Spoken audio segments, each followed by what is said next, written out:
우리 장태봉 원로 목사님 이후로 저희 교회가 16년 만에 여러분 지방일을 하는 겁니다.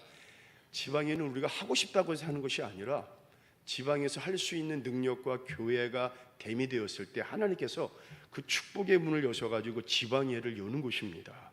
이건 정말 우리 교회 축복인 줄로 믿습니다. 정말 감사할 일이요, 행복할 일이요, 기쁜 일입니다. 아까도 어느 분이 저랑 같이 인사를 하는데, 목사님, 내가 지방의 회원은 아니지만 이렇게 교회를 다니면서 한번 지방에 끝날 때까지 함께 하겠습니다. 말이라도 얼마나 이쁘고 감사합니까? 내가 너무너무 감사해서 아주 그 시간 너무 행복하고 좋았습니다. 자, 마태복음 14장 말씀을 보면요, 예수님께서 그 오병이의 기적을 일으키신 후에 제자들을 배에 태워 건너편으로 먼저 가게 하십니다. 근데 하필이면 바로 그때 막 폭풍이 일어나면서 제자들이 탄 배가 막 뒤집어지려고 합니다. 자, 그런데 바로 그때 저기서 예수님께서 그 풍랑이는 바다 위를 걸어서 오시는 거예요. 자, 25절 우리 다시 한번 읽어보겠습니다. 시작. 밤 사경에 예수께서 바다 위로 걸어서 제자들에게 오신. 자, 그런데 이 성경 구절에 중요한 단어가 있습니다. 걸어서 그리고 오시니. 이 낱말을 헬라어 원어로 해석을 하니까 얼마나 아주 감동이 되는 줄 모르겠어요. 자, 우리 주님이 그 풍랑이는 바다 위를 제자들에게 걸어오시는데 이렇게 오시는 겁니다. 한번 그림 한번 보겠습니다. 한치의 어긋남이 없이, 한치의 흔들림이 없이, 한치의 요동함이 없이, 저는요 이런 예수님의 모습이 너무 좋아요.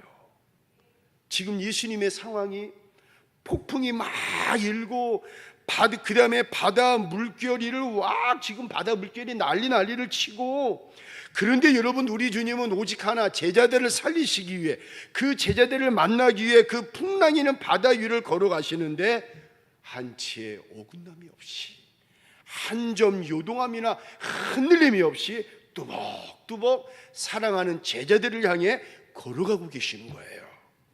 그런데 여러분, 이런 모습으로 결국에 제자들을 살리십니다. 그런데 2000년 전에 제자들을 살리신 주님께서 오늘 저와 여러분들을 동일하게 살리고 계십니다.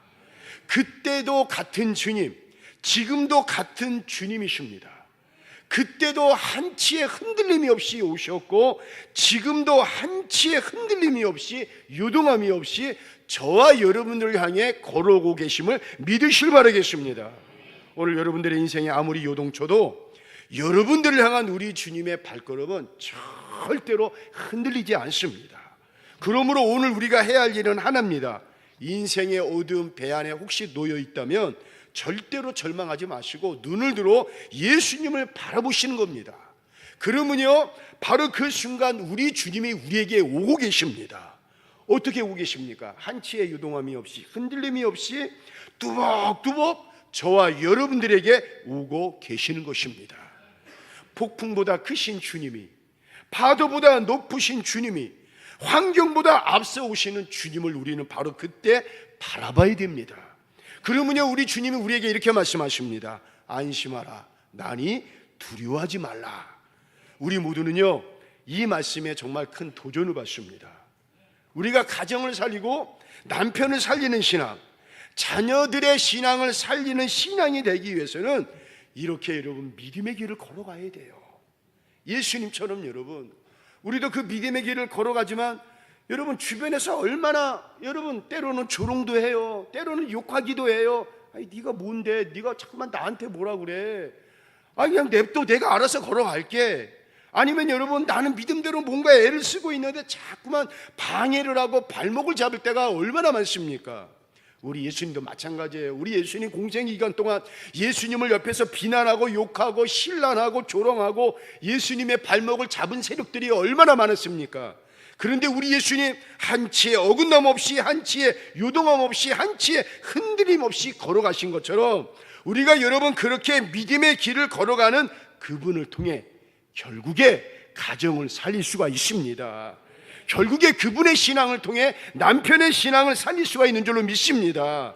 결국에 여러분, 아직까지도 삼위일체 하나님, 예수님, 성령님을 믿지 못하고 있지만 결국에 그 한 분의 신앙을 통해 그 자녀들의 신앙을 살릴 수가 있는 줄로 믿습니다. 또한 여러분, 그런 분들을 통해 우리 교회가 다시 살아나는 역사가 일어날 줄로 믿습니다. 오늘 그런 신앙이 되기를 주의 이름으로 축원을 드리겠습니다. 누가복음 23장 28절 한번 읽어보겠습니다. 시작. 예수께서 돌이켜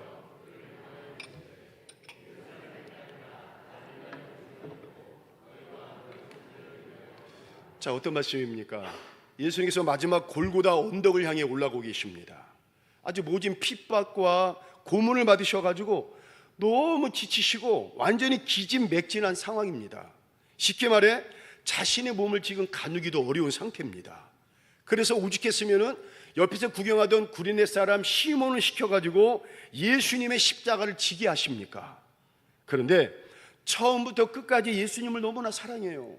예수님을 너무나 정말 사랑했던 이 여인들이, 모든 제자들은 다 도망갔어요. 그런데 이 여인들은 예수님 곁을 끝까지 따라가면서 예수님을 바라보니 얼마나 마음이 아프겠습니까? 그토록 사랑하고 그토록 의지하고 그토록 함께했던 예수님인데, 예수님의 그 모진 고문과 핍박과 아픔을 당하면서 저렇게 힘들게 걸어가는 그 예수님을 바라봤을 때 이 여인들 얼마나 마음이 아프겠습니까? 그래서 울고 있습니다. 그런데 그 울고 있는 여인들을 향해 우리 주님이 뭐라 말씀하십니까? 나를 위해 울지 말고 너희와 너희 자녀를 위해 울라. 저는요, 이 성경 말씀 읽을 때마다 저도 목이 메입니다. 여러분, 남 걱정할 게 아니라 예수님 자신 걱정해야 돼요. 남을 위해 기도해 달라고 말하지 말고 여러분, 오히려 그 여인들을 향해 여러분들 나를 위해서 기도해 주세요. 내가 저 끝까지 골고다 언덕까지 오를 수 있도록 나를 위해서 기도해 주세요. 내가 많이 지금 금식했고 지쳤고 아프고 힘이 드니까 내 마음 좀 이해해 주시고 나를 위해서 기도해 주세요 라고 말을 해야 되는데, 예수님은 여러분 그 한마디도 하지 아니하시고 오히려 너희 자녀를 위하여 울라, 기도해 달라고 부탁을 하십니다. 우리 주님 그동안 얼마나 고생하셨습니까? 이제는 여러분 천구 천사 불러가지고 모든 어려운 길 다 정리해버리고 좀 고난의 길, 아픔의 길이 아니라 편한 길, 쉬운 길, 넓은 길로 가면 얼마나 좋겠습니까? 그런데 우리 주님은 그렇게 하지 않으십니다. 한치의 유동함 없이, 한치의 흔들림이 없이 자기가 가야 할 길을 묵묵히 뚜벅뚜벅 걸어가고 있습니다. 그 길이 고난의 길이요, 십자가의 길이요, 눈물의 길이요, 아픔의 길임에도 불구하고 우리 예수님은 묵묵히 그 길을 걸어가고 계십니다. 사진 한번 보겠습니다.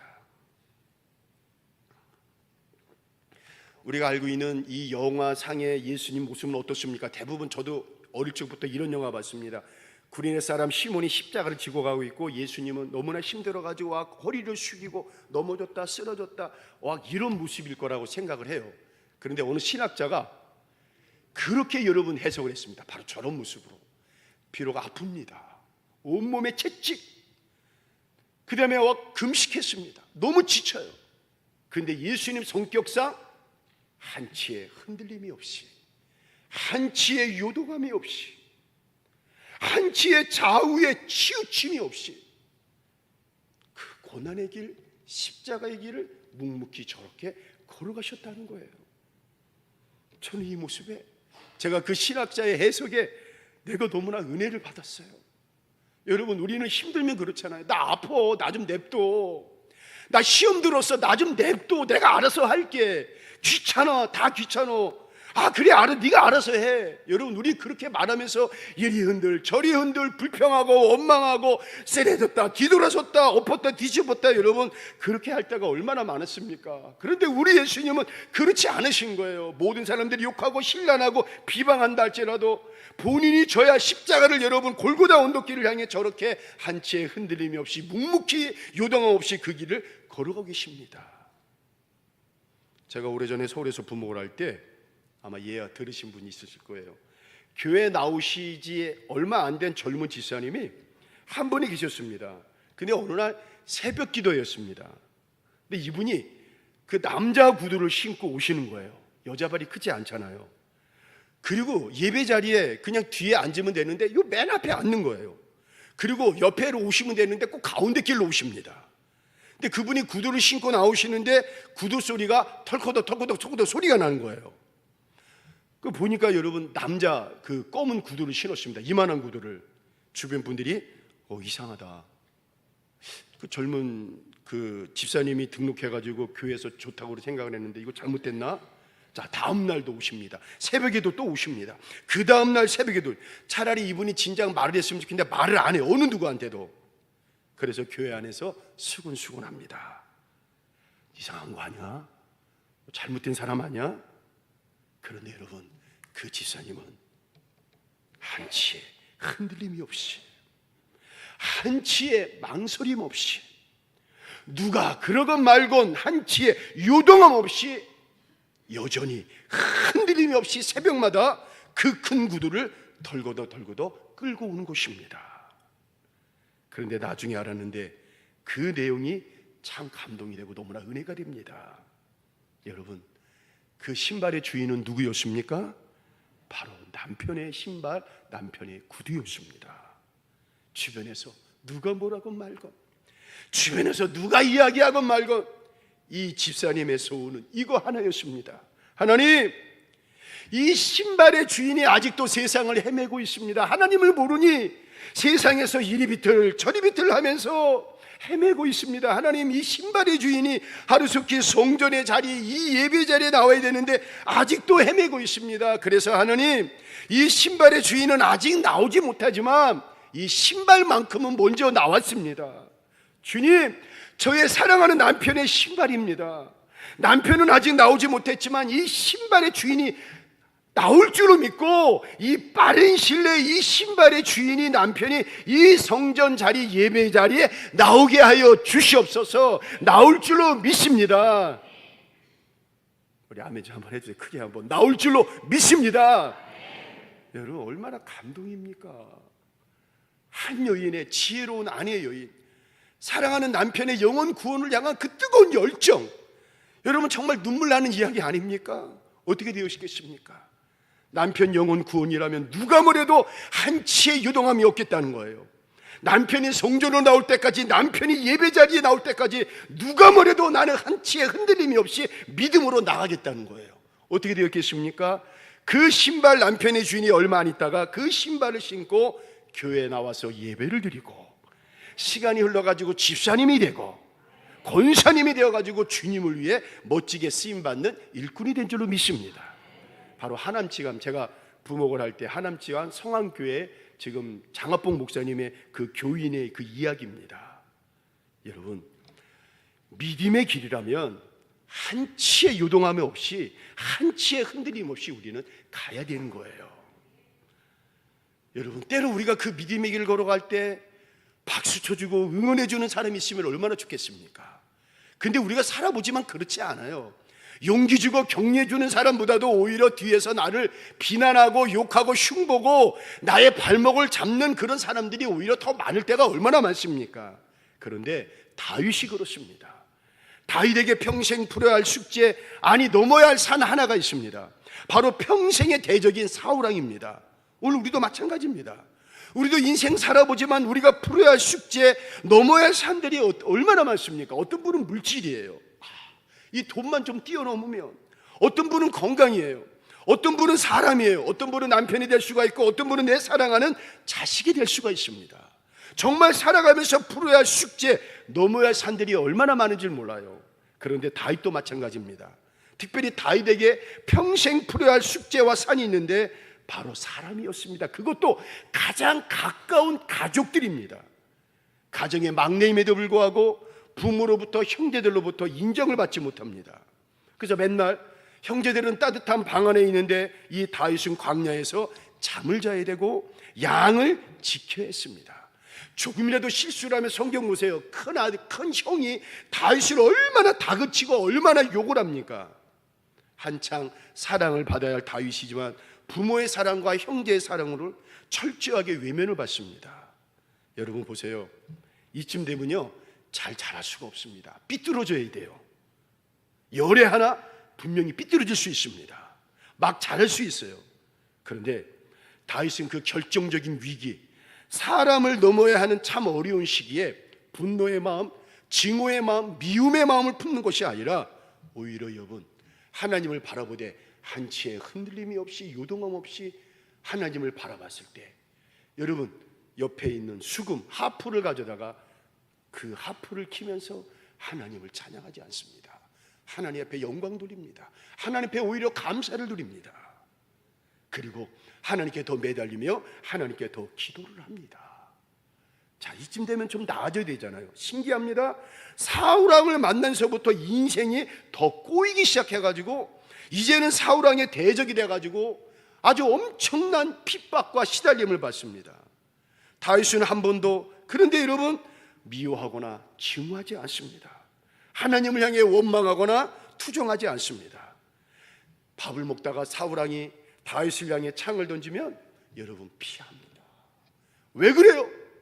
당신 잘못된 거야 따지지 않습니다. 또 던지면 또 이쪽으로 피합니다. 당신 바보야 막 소리치고 손가락질하고 대들만 한데도 여러분 다윗은 아무 말하지 않고 피합니다. 또 피합니다. 웬만한 사람이라면 마음속에 분노와 미움과 증오가 막 이글이글 타올라야 되는데 오히려 여러분 다윗은 어떡합니까? 한치의 흔들림이 없이 요동함 없이 하나님 바라봅니다. 그러다 보니까 마음이 침착해집니다. 여유가 생깁니다. 그리고 이성을 절대로 잃지 않습니다. 그러면서 평생 풀어야 할 숙제를 하나하나 풀고 넘어가지 않습니까? 이제는 살만해요. 왕이 됐어요. 그런데 다른 놈들도 아니고 아들놈들이 2명이나 반역을 합니다. 그리고 자기를 죽이려고 그 자식들이 혈안을 합니다. 예전에 그렇게 충성했던 신하들이 손바닥을 딱 뒤집어가지고 배신을 하고 조롱을 합니다. 그런데 결국에 그 풀어야 할 숙제 산들을 여러분 훌훌 다 털어버립니다. 그래서 다윗이 하나님께 칭찬을 받아요. 내 마음에 합한 자. 성경에 보면 여러분 다윗이라는 이름이 870번 나옵니다. 하나님의 마음을 전한 게 이 성경이잖아요. 봐라, 이 성경의 창세기부터 말라기까지 수많은 인물들 나를 사랑하고 나를 의지했던 사람들이야. 또 반면에 여러분 하나님을 반역하고 회방한 사람들의 이름까지 쫙 나옵니다. 근데 다윗의 이름이 870번 나왔다는 건 뭐예요? 수많은 사람들이 있지만 다윗을 봐라. 나는 다윗이 너무 이뻐. 나는 다윗만 생각하면 너무 행복해. 나는 다윗만 생각하면 너무 마음이 기뻐. 다윗만 생각하면 내 마음이 너무 좋아. 나는 자랑하고 싶어. 다윗을 자랑하고 싶어. 하나님의 마음이 바로 이거였다는 거예요. 저는 이 시간 여기에 모인 성도들이 다윗처럼 하나님께서 정말 좋아하시고 이뻐하시는 그런 성도들 되기를 주의 이름으로 축원을 드리겠습니다. 간단합니다. 우리가 만나는 시험, 그 어떤 유혹, 어떤 여러분 때로는 욕과 비난이 온다 할지라도 여러분 다윗처럼 한치의 망설임 없이 한치의 흔들림이 없이 한치의 요동함 없이 바로 그때 우리의 하나님을 바라보며 의지하는 것입니다. 사탄 마귀가 우리를 유혹하는 것 중에 하나가 뭡니까? 자꾸 망설이게 만듭니다. 자꾸 머뭇거리게 만듭니다. 자꾸 여러분 세상의 소리를 더 크게 들리게, 사람의 소리를 더 크게 이야기를 들리게 만들어 버립니다. 흔들리지 마세요. 요동하지 마세요. 망설이지 마세요. 마지막으로 요새 동계올림픽이 열리는데 많은 이야기가 있지만 이 선수의 이야기가 그 외국 사람들한테도 아주 잔잔하게 감동이 된다고 합니다. 바로 그 스노보드 하프파이브 종목에서 금메달을 딴 최가운 선수 이야기입니다. 사진 한번 보겠습니다. 자, 그 하프파이브 종목이 뭐냐면요, 이렇게 원통, 얼음을 원통입니다. 원통. 근데 점수를 많이 따기 위해서는 저게 회전을 해야 돼요. 스노보드를 타고서 3m, 많이 5m까지 올라간다는 거예요.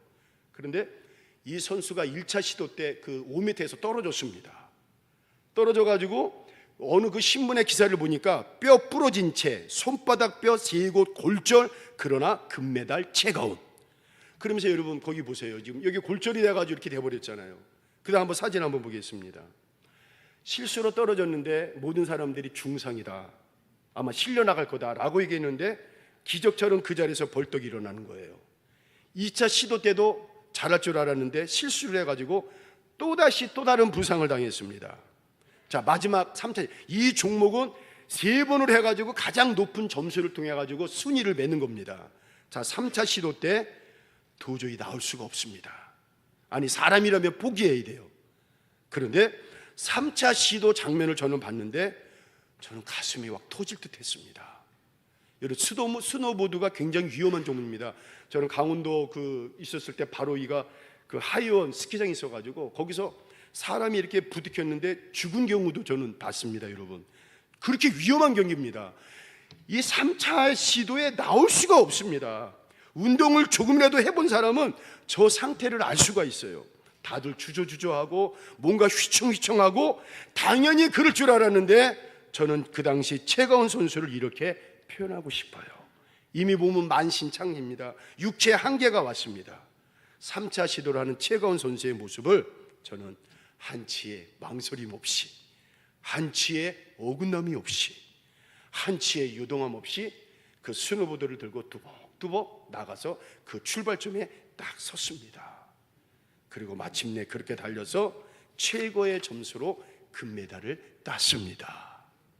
사랑하는 세계의 성도 여러분, 우리 흔들리지 맙시다. 우리 요동하지 맙시다. 내가 우리 가정에 영적으로 책임져야 할 사람이라면 여러분 요동하지 마세요. 요동하지 않은 그 부모의 신앙과 믿음을 통해 결국에 자녀들이 살아납니다. 그리고 그 가정을 살릴 수가 있습니다. 내가 정말 우리 교회 사명자라면 여러분 하다 보면은 여러분 왜 욕 안 먹겠어요?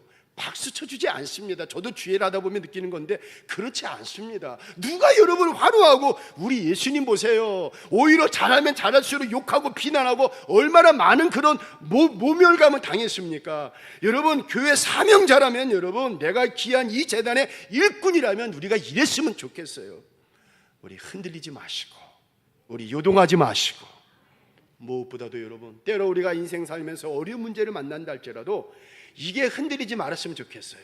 사람들이 다 나를 모르고 다 나를 외면한다 할지라도 만왕의 왕이신 우리 하나님은 나를 너무나 사랑하십니다. 나를 너무나 사랑하십니다. 이 믿음만큼은 절대로 유동하거나 흔들리지 말았으면 좋겠어요.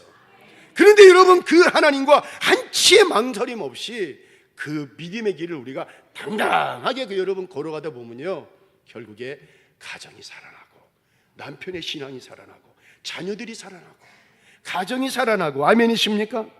그리고 여러분 살아난 우리를 통해 우리 세길교회가 다시 한번 새롭게 일어나고 살아나고 부흥하는 역사가 일어날 줄로 믿으시고 그 믿음의 길을 당당하게 걸어가시는 저와 여러분 세길의 모든 성도들 되기를 주의 이름으로 축원을 드리겠습니다.